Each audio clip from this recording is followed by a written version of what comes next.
Maayong adlaw katawhan sa Dios sa Archdiocese of Ozamis sa ngalan sa atong talahuron nga Arsobispo Archbishop Martin Sarmiento Humuad Didi ug sa kahugpungan sa mga kaparian sa tibuok lokal nga simbahan dinhi sa Ozamis ikan dinhi sa Immaculada Concepcion Mission Station sa Concepcion, Misamis Occidental. Kini nausab si Father Jesse Langga magahatod kaninyo sa pamalandong kanong adlaw karon nga Huwebes sulod sa ikaduha nga semana human sa Pasko sa pagkabanhaw sa atong Ginoo, Abril 11, 2024. Karon usab nga adlaw mga igsoon ang simbahan nagasaulog sa kapiyastahan ni San Estanislao, obispo o martir sa simbahan. Si San Estanislao na tawo ni atong tuig 1030,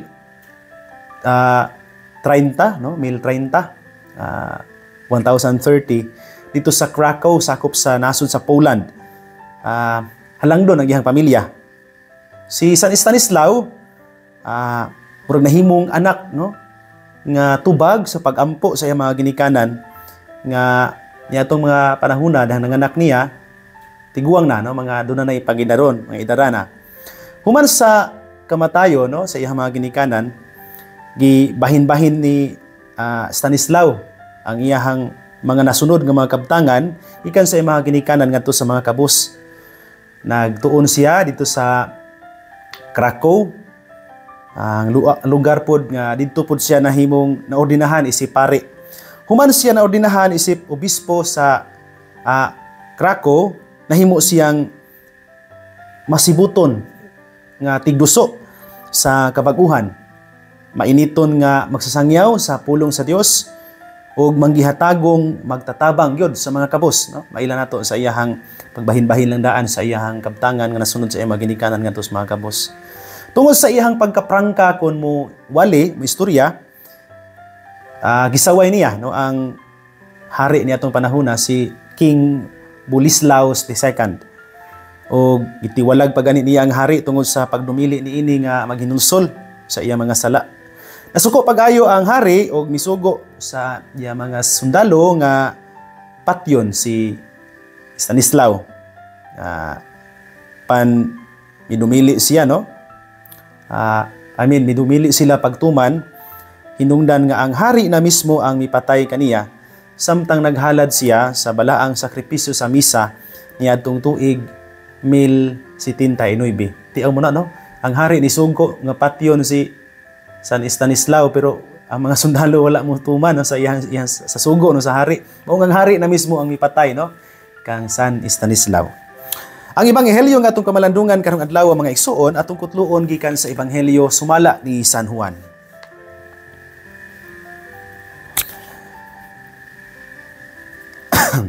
Si Jesus miingon kang Nicodemo, siya nga gikan sa itaas labaw sa tanan. Siya nga gikan sa yuta yutan-on ug magsulti siya mahitungod sa mga butang yutan-on. Siya nga gikan sa langit labaw sa tanan. Nagmatuod siya sa iyang nakita ug nadungog. Apan walay mituo sa iyang gisulti. Ang mutuo sa iyang mensahe, nagmatuod nga matinud-anon ng Dios. Kay ang sinugo sa Dios, nagsulti sa mga pulong sa Dios. Ug sa walay sukod, ang Dios naghatag kaniya sa iyang espiritu. Ang amahan nahigugma sa iyang anak, ug gitugyan sa amahan ang tanan ngadto kaniya. Ang mutuo sa anak may kinabuhing dayon. Apan ang dili mutuo sa anak, dili makabaton sa kinabuhing dayon. Hinunua, kaligot-gutan siya sa Dios hangtod sa kahangturan. Mga igsoon, ang ebanghelyo sa Ginoo. Daygon ikaw, o Kristo. Mga igsoon ko diyan ni Kristo maayong adlaw pag-usab kaninyong tanan. Dihay istorya mahitungod sa duha ka magsuong mga bata nga nag-sleep over sa balay sa ilahang lola. Panahon sa pagpangatulog, before nang higda, nang giampo pang duha ka magsuon. Silang duha, Ang kamagwangan, hilom ra kay nagampo ana. Samtang ang kamanghuran, kusog kay siyang nagampo. Ingon siya, nagampo ko Lord, tagai kog bag-ong bicycle. Kanang bike, ang iyang giampo. Katulog ni kusog kay niya iyang tingog. Badlong sa gisiko sa siyang magulang giingnan. Ay lang gud og kusga imong tingog anong isinggit man nimo na diha nga di man bungol ang Ginoo. Itubag sad ang manghod. Di lagi bungol ang Ginoo. pero bungol man atong lula. Yes, indeed, my dear brothers and sisters, God is not deaf. And He is listening to every bit of our prayers. Pero ang lisod ug maot, kung kita maoy mabungol. Ang balikon, dili bungol ang Ginoo. Ang lisod, kung kita maoy mabungol. Ang mga eksperto sa communication, mga igsoon, giklaro gyud na nila pag-explain that listening is a vital part for one person to properly understand the message. Importante kuno kay nang pagpaminaw aron nga ang usa ka tawo makasabot no sa mensahe nga iyahang kanang sana nadungog.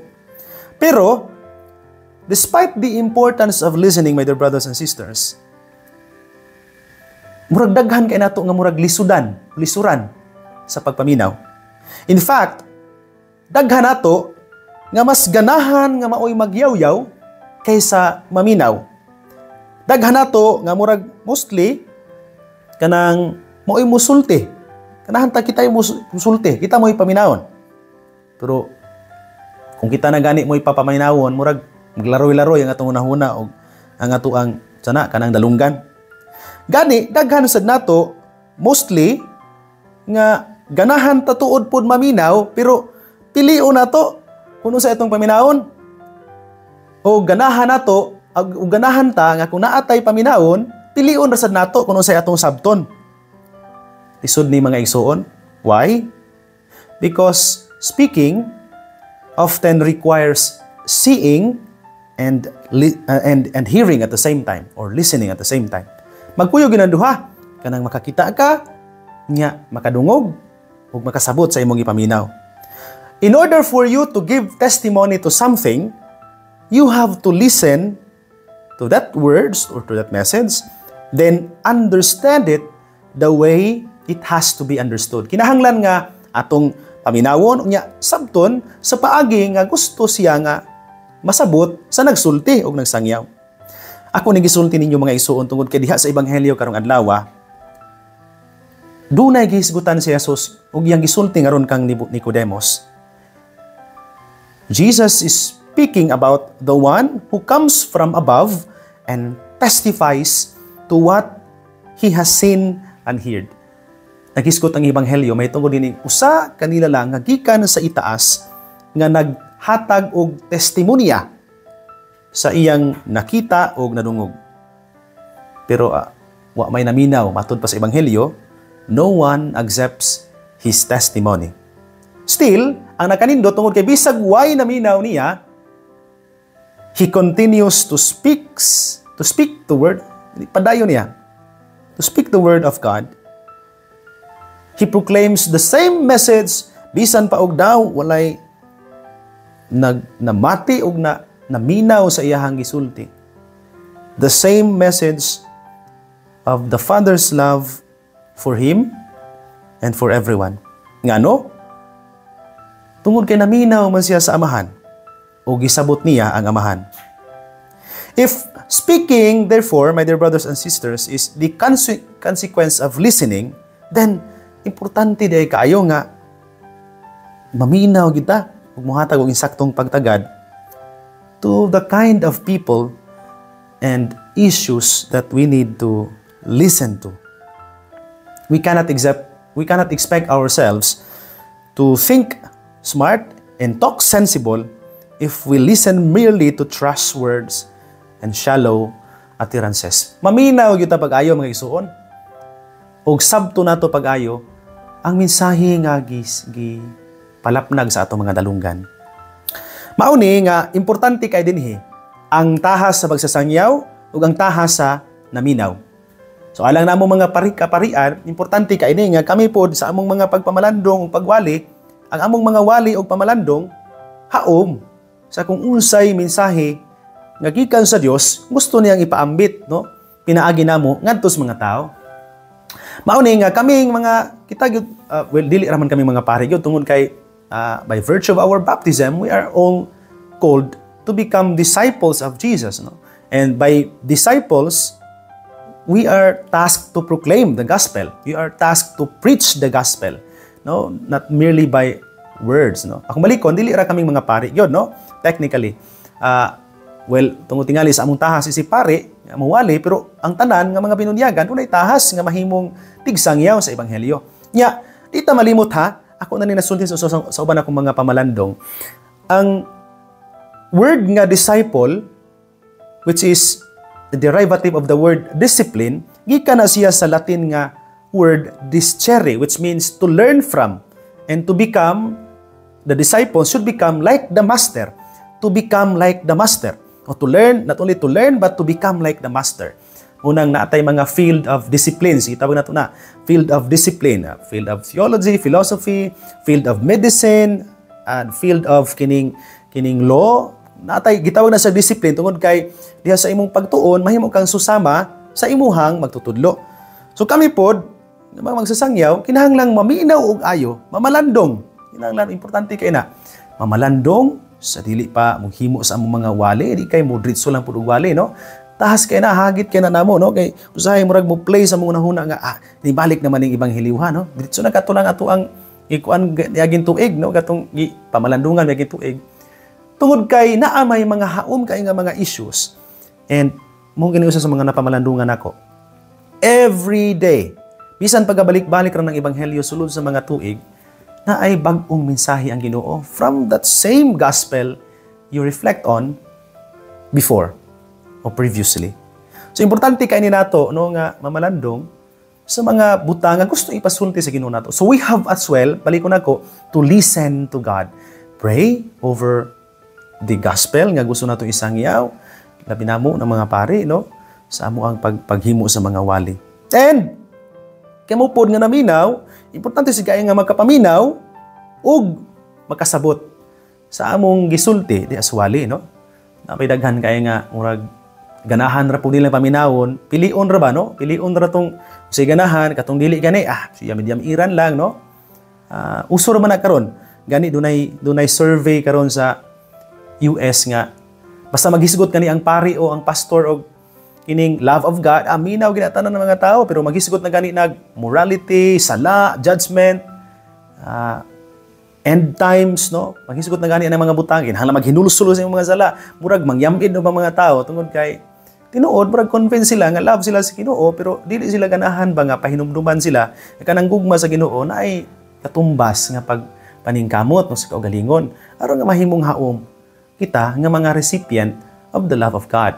So kung balikon, mamurag tahas din nato din karon, no? We have to try as disciples of the Lord to learn from Him, meaning aron makakaton ta, aron mahimong sama niya, maminaw ta niya, unya mamalandong kung asang napita diha sa atong ipaminaw, kung say gustong ipasabot sa Ginoo sa atong kinabuhi, aron makapuyo tag kinabuhi nga haom sa ebanghelyo. So kung balikon, maminaw kita sa Ginoo. Kay siya man ang ipadala gikan sa Amahan nga naghatag kanato sa testimonya nga gikan sa iyang nadungog ug nakita sa Amahan. So we have to learn from Him so that we will as well become like Him. Mahimo sa tang parihan niya. Labi na gyud kami mga pari, kat kitang tanan nga gisangunan sa tahas nga mahimong magsasangyaw sa ebanghelyo. And I hope di ta malimot nga kitang tanan dunay tawag, no, niya nabahin na ng maong tawag nga mahimong magsasangyaw sa ebanghelyo ngadto sa uban. Hinaot pa unta.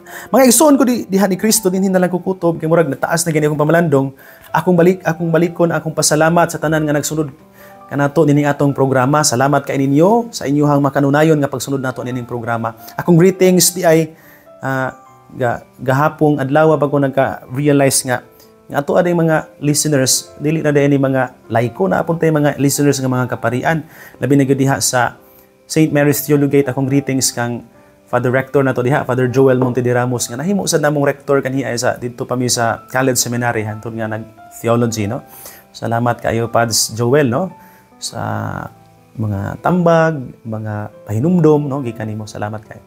Ako pud nga greetings diha sa St. John Paul II College Seminary sa ilahang rector Father Diding Aguilar, no. Sa St. Mary's Theologate kauban ni Father Joel sila si Father Chris Varquez, Father Dudo Suarez, no? Suarin, no? Dili Suarez, no? Si Father kining tingala na nini Father Marvin Osminia, no? Salamat kay ninyo diha. Diha sa St. John Paul II, napo diha si kauban ni Father Diding, si Father Alcher Bukia, si Father Serminard Pangilinan ug si Father Mario Magkanam, no? Salamat kay kahapon didto mi naghimo sa mo ang binulan nga katiguman sa mga kaparian sa paghiskot sa mga butang alang sa simbahan, no? Sa paglambo sa simbahan nga lokal ni sa Uzami. Salamat kayo ninyo diha, no, mga taga Banyaderos, sa mga nag-sponsor sa among pagkaon, sa mga nag-sponsor atong lula dito sa Kabatuan, labi na gyud sa pamilya ni Nanay Sario, sa Dino Santos family. Salamat kayo. Sa Tak-an family, good morning. Salamat kay ninyo diha, no. Salamat pud kayo ni Nanay Sario Tak-an nga wag ko niya papauli agahapon nga wag ko kahapit niya, no. Papit niya. Tigaan ko niya duha ka sakong bugas. Sa timing sad gud kayo, no, para dinhi sa bukid. Salamat kayo, no, Nanay Sario, no.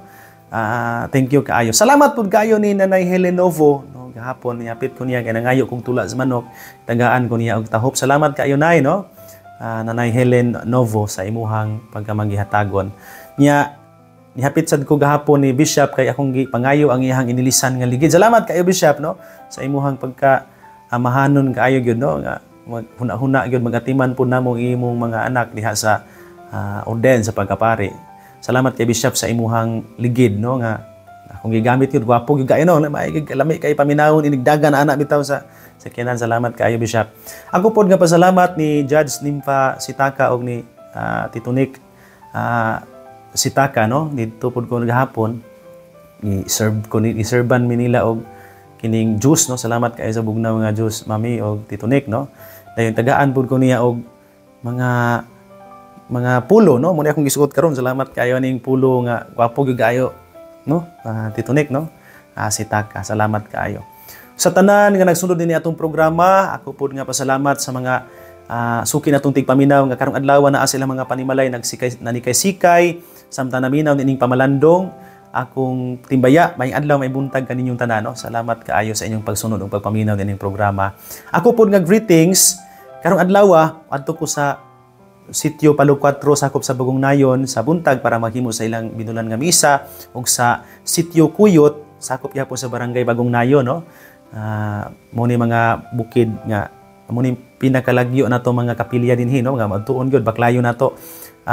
Kung greetings diha, no, kaninyo diha mga taga Palo 4 og sitio Kuyot diha sakop sa barangay Bagong Nayon. Magkita-kita ta diha unya, no. Ako pod nga pasalamat labi na gyud ni Mayor Jesse Vinia, no, kanunay natong maduulan dinhi sa parokya sa atong mga kalisod, no, labi na gyud sa mga panahon gani, no, nga pahulamon ta niya sa iyang motor o sa iyang driver pod, no. Labi na gyud kay mga panahon na napa sa pagbati nato sa tuhod, no. Salamat kaayo gyud, no. Salamat pod kaayo ni Dr. Albert Ibanez gyud nga mo nagatiman nato sa ato ang tuhod. Duha namin ni Father Jerry nga dunay balatian sa tuhod, no, pari-pariha. Ka Father Jerry sa ACL o PCL ang kuapod ACL, no. Salamat kayo po sa mga nag-ampo para sa amo ang kaayuhan. Salamat kayo, Doc, no, Albert Ibanez, sa imuhang pagkabuutan ya maayo kayo nga alagad pod sa katawhan pinaagi sa pagkadoktor. Ako pod nga pasalamat sa mga kauban nato dinhi sa parokya. Akong pasalamat kang Kuya Ayan Sincuniegi atong kuyog nato kanunay diha sa mga misa sa baryo, no. Kang Christian Andikoy, kang Marlon Pactol, sa akong manghod po si Jeric, no. Moy dali kay na akong masugo, no, sa mga kinahanglanon dinhi sa parokya. Salamat kaayo. Og sa tanan nga mga kauban nato sa buhat, padayon ta, no, sa atong pagpaningkamot nga musangyaw sa pulong sa Ginoo nya, di punta malimot nga mukat-on gyud gikan mismo sa pagpaminaw sa Ginoo. Mga igsoon dinhi na lang kukuto bayog kalimot ang pulong sa Dios ang ayan gayud nga pamation, pamalandungan ug paningkamutan nga mapuy-an. Bulahan ang tawo nga naningkamot magpuyo sa pulong ni Jesus, isama siya sa kakahoy nga gitanom daplin sa sapa kansang mga dahon bisan kunting init dili gayud malaya ug timpo sa ting bunga. Muhatag usab sa kanunay maayong bunga. Igsoon ugma na usab uban sa panabang ug pangamas atong mahal nga inahan si Santa Maria atong gitawag mga misamisnon ug ang Birhen sa kuta. Ang Dios magapanalangin unta kaninyo sa kanunay. Sa ngalan sa Amahan ug sa Anak ug sa Espiritu Santo. Amen. Magamping ug magampo kanunay, igsuon.